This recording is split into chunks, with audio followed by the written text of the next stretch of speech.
Okay, in this lesson I'll be teaching you how to solve proportions and do a thing called cross products. All right. If you have A over B is equal to C over D, then A times D is equal to B times C. You probably learned this in 7th grade somewhere where they taught you to butterfly it. This times this is equal to this times this. And that's what this is saying. A times D is equal to B times C. Now, when you're in 7th grade or whatever, and they teach you that, they probably don't tell you why that works. But now that you're in an algebra class, I can actually explain it to you. Well, if I have 1/2 equals, let's say, 6/12, right? Then what would happen if I first multiply both sides by 2? What would happen here? These 2's would cancel, and I'm left with 1 is equal to 6 over 12 times 2, right? Then I could go and multiply both sides by 12,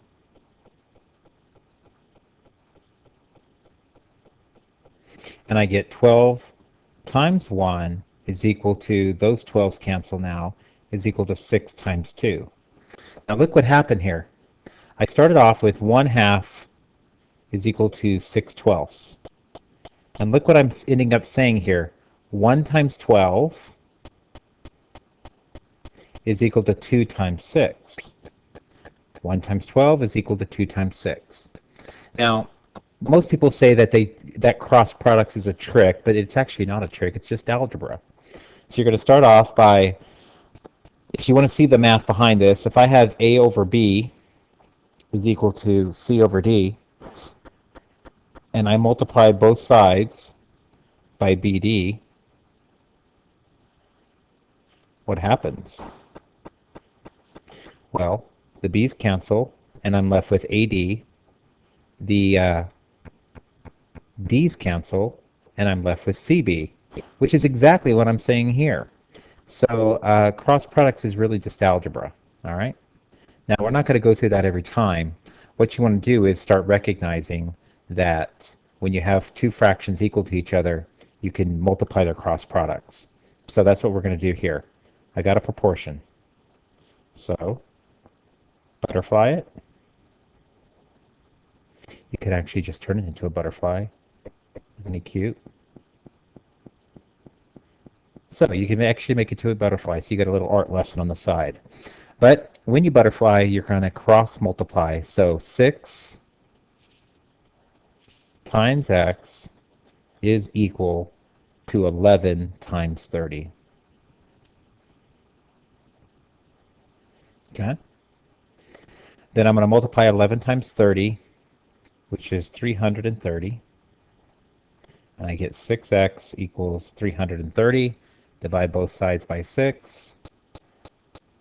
You can actually do this quickly in your head. 300 divided by 6 is 50, and 30 divided by 6 is 5, so it's 55. X is 55. You could check it by putting those numbers in. 11 over 6 should be the same as 55 over 30. And it is, because what could I divide this by? I could divide the top and the bottom by 5. And if I divide them by 5, I get 11/6 is equal to 11/6. Got it? All right, so now let's do a harder problem. Now I've got some math to do here. So just like before, I'm going to do cross products.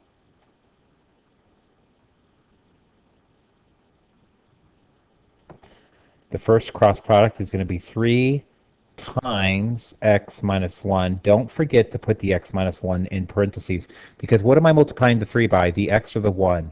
Neither. I'm multiplying it by all of it. So the x minus 1 goes in parentheses, and x times 6 is 6x. Okay?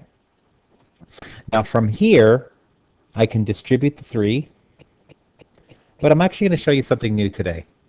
Instead of dividing or multiplying everything by 3 real quick, I'm going to start off by dividing both sides by 3. Now let me show you what that does, because it's kind of cool.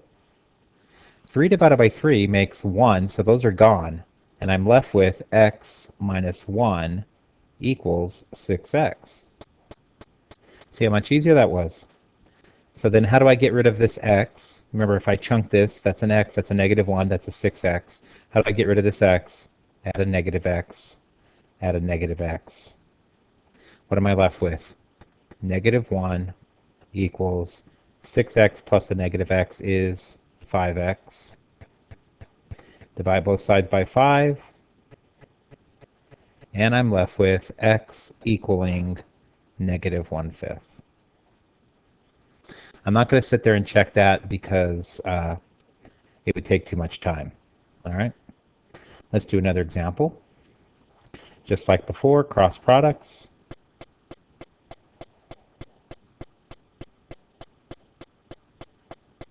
Okay, so we have 4 times m is the same as 5 times m minus 6. Now this time, I would not start off by dividing both sides by 5, and here's why. If I divide both sides by 5, I end up with 4/5 of a variable over here, and that's not good. So I'm not going to do it in this case. So what I'm going to do in this case is just distribute the 5. So I end up with 5m minus 30 is equal to 4m. Right? Now, in this problem, many times I've always taught you to bring the variables to the side with more variables, but these variables are already by themselves, so probably my best move is to add negative 5m to this side, add negative 5m to this side. 4m plus a negative 5m is negative m equaling, those cancel, and I'm left with a negative 30. And remember, how do I get rid of a negative variable? I can either divide it by a negative 1 or multiply it by a negative 1. I like dividing it by a negative 1. Divide by a negative 1. And I'm left with m equaling 30. And I could check that pretty quickly. 30 over 5 is 6. 30 minus 6 is 24, and 24 over 4 is 6 also, so it does work. All right? So let's see one more example. This is our last example. Okay, cross multiply.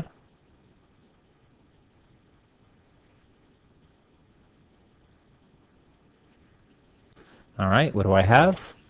Well, I have 9 times h minus 1 is equal to 3 times 2h plus 1. Hands are getting tired, sorry about that. So, I've got a couple options here. I could distribute the 9 and distribute the 3, but here's a really cool thing I could do. I could start off and divide everything by 3. By doing that, divide this by 3, divide that by 3. Watch what happens here, something cool. Divide this by 3, divide this by 3. Now I'm multiplying these two numbers and dividing by 3. Now be careful here. If you're going to do this trick, and it's a great trick, if I had 9 times 6 divided by 3, what would I divide by 3? Would I divide this and this by 3? No, I would divide one of them by 3. So I don't have to divide the 9 and the h minus 1 by 3, just do one of them by 3. So I'm going to divide this by 3. What's 9 divided by 3? 3. So I'm left with 3 parentheses h minus 1 is equal to 2h plus 1. See what that did? Pretty nice, huh? Distribute my 3.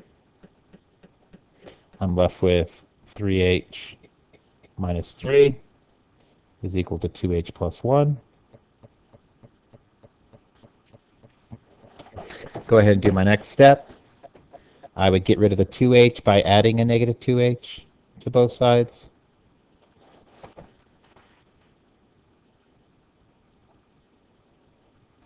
Okay. 3h minus a plus a negative 2h is h. Minus 3 is equal to 1.